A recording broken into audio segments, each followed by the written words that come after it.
What's up, guys? I'm making a video on the best solo race, and this is more of like you just got the race, no lineage or nothing, and you have to solo with it. Now, I will say why the race is good, what will help you actually get further than the other race would, and why it's bad. So now, right here, we have Morbid. Morbid is a S tier. It can actually get you pretty far and can actually do really good because it starts off with mana. Starting off with mana is really good and it can really help because you can start training it immediately to get climb and mana run. And then you spawn with feather feet. So now you can actually just like kind of jump off of places and take less damage than other people would. Now the only bad thing about it is that for the progression you have to kill other Morphids to get flock. But if you get Sigil Helmet, you get your class, or let's say you're progressing, you got your super, like let's say you're progressing to Faceless, because a lot of people go Faceless with Morbid or Spy. With Morbid, you can easily go get Sigil Helmet and then grip the 10 races, like the 10 other Morbids you need to get Flock. And Flock is really good because it allows you to get out of combos and actually escape. So if you're at top of forest and you're trying to get out, you can easily use Flock, jump down, Flock, and get out. People trying to do a combo on you, you can use Flock and get out. So Morbid is a S tier. I would have to say Ashton is a B tier because it starts off with fast combat and with Mercury. And that's really good because if you are trying to go a class where you got to either take someone and grip them, like, oh, you're in the middle of a fight and you're trying to grab someone, you don't have to worry about like walking slow. You can immediately pick them up and start running. And then you have advanced combat, which allows you to actually fight and box other people and beat them, especially if you're skilled. And then they have shoulder throw. That's only down the line, and it actually helps continue on with combos. This is sort of a mana. Its progression is just attack, and it can't really escape. It doesn't really have like other things like more of it can do. Now, Excel. It's an A tier because Excel is immune to Ignis. So if you're fighting a mage, they can't use Ignis, but they can use Fenibris, Tenebris, Agita Soul, and other spells to help a fight against you. But Ignis is a big thing though. Snap Ignis also. And monks can't really hit you with their fire fist. And they have gates, which the biggest problem is they spawn in with 2 lives and they don't spawn in with mana. Because of those 2 drawbacks, it makes it at A tier. But because it has like 1.75 mana charge, I think more, and because it spawns with Snapgate, it allows it to travel a lot faster than other races. So you can easily get mana, backfire gate, and if you get some good places, then you can really continue on and go far in your progression. Metal Scrum is a B tier because it's like Scrum, but better because first off, you start off with repair, exhaust, not exhaust, exhaust is stage 5, repair and decompose. And when you decompose as a metal scroom and someone comes and attack you, you won't take that much damage as a scroom would. And you can repair yourself like a Gaian. The more days, the better. And you have iron body, so if a Kuma or someone with a weapon is attacking you, you can actually block it and not take any chip damage. And if a Kuma tries to use a skill, you would break their legs or ribs. Castellan is only good for mage classes only. If you have to solo Necro or Illusionist or Druid, you're going further than other people because you already have a head start on like Scarlet Boom, so you won't backfire spells like that. You have better mana charge, and you get 2 snaps. But that's the only good thing about it. And like the only outside thing about the Skuluber Boom, whatever it's called, and now the other stuff, it's just the mana charge. That's about it. Now, Dinan Kari is an A tier because it is very, very good for chaotic solo progression. If I had one, I already probably would have had Deep Knight, Dark Sigil, and probably Faceless and others already done by now. Because, first off, one soul rip is 4 grips, all in one. So you're getting 4 grips in that one person. So you can easily get to any chaotic class pretty quickly. And then on top of that, you have infinite mana when you use a ruin. You do more damage, and I believe you are more tanky. Dueling, it is A tier because it spawns in with mana. Mana is really good to start off with. It spawns in with infinite health. And so you don't have to worry about food at all. So no food, you have to worry about that at all. That's the big thing. And you have a grenade, basically. Your head is a grenade, so it allows you to fight against groups of people, and it will do damage to them. I don't think your head does damage to you, so you can throw it, they take damage, and you don't. And it's really good because it allows you to box people as they're hit back, or you knock them back, you can throw your head, and it sticks onto them and blow up. So if they're in a group, or if they're in a group fight, you will more than likely win. Dizzin is a B tier because it has World Pulse, and it has, like, you can't use any type of mind spells on it. So it can go farm Evilize, and it has basically a free ESP. Not that far of a range, but still a good range. So you can't really get snuck up on, and you can see what's going on. Like, if you're in Sentinel, and you're at, like, jails or something, you turn it on, you can see everything that's going on. Above you, below you, around you and everything. You can see if someone's coming, and no one can use any mind spells on you.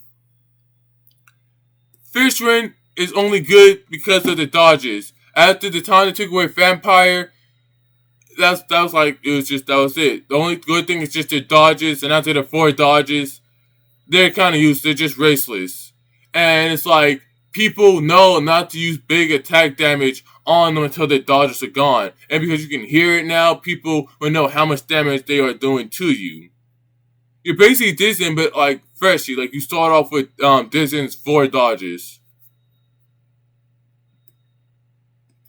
Ashton is really good, but really bad because first off, if you get knocked, you get back up, you do more damage, and that's really good because if you are like both are like really both are like really close and he just happens to knock you, you will have a second chance and you will have to immediately be ready to get up and fight. And during that time, you will do more damage and you will be able to actually knock them. And you can actually, like, let's say it's a 2v1, you knock one person and this other person is close to getting knocked. You can get up and actually knock him and the other person again and have no problems. Casper is a B tier because... No, Casper it is a C tier because it only spawns in with 4 lives and its progression is at day 15. The only good thing about the 4 lives is if you get gripped once, you don't have to really worry as much as other people as they're at 2 lives, you're at 3. But the time they get to day 15 is really good from there. Free mana shield, free Ignis, and like you take less damage from slash and fire. Reagan is a B tier to me because first off, you don't start off with mana, but you get mana and you can easily train it pretty quickly. With Reagan, you should always have trained mana by the time you're day 1. With other people, when they finally get it, they're trying to get mana run and mana climb. With you should already have it maxed, but by the time you get to day 2 or day 3, you can like do everything you need to do. And if you have Assassin's Armor and Agility, no one's really catching you unless they're Elder, Vampire, or using Snap Gelly. And that is Reagan. Reagan's like the fastest race, especially if you put on the Spy. Crum. It is. I don't think any race is really a D tier. But like, Crum is a C tier because it can decompose. But the biggest drawback is someone comes up and attacks you, you will be taking a lot of damage because you can't like with Metal Scrum, you don't take that much damage. With Scrum, you take a lot of damage. You're taking normal damage. And then you have to like rise up slowly and then back out. By that time, they will have done a lot of damage. They probably use all the big skills on you and make sure that they get everything in. Then they have like they're able to decompose and because he balances out, you heal alright during the day and night.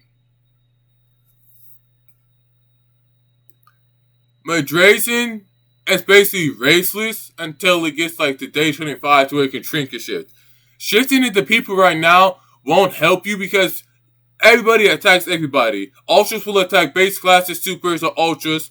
And then if you are like an ultra or something like that, you're still going to get attacked. If you're a freshman, you're still going to get attacked even if you shift into an ultra or freshie. It don't matter because you will get attacked because this is how Rogue gets right now.